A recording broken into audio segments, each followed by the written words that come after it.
నువ్వెవరు నేనెవరు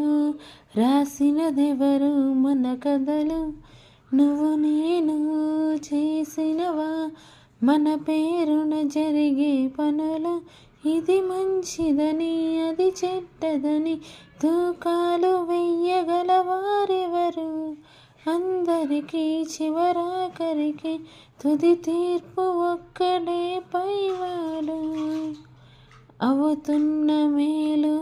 కీడు అనుభవాలేగా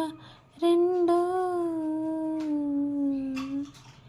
దైవం చేతి బొమ్మలేగా నువ్వు నేను ఎవరైనా తల్లో పాత్ర వేయకుంటే కాలయాత్ర కదిలేనా హో నటి సంద్రమందు దిగి నిలిచాక హో ఎదురీదకుండా మునకేస్తావా హో నిన్ను నమ్ముకున్న నీ ప్రాణాన్ని హో అద్దరికి చేర్చవా ఓ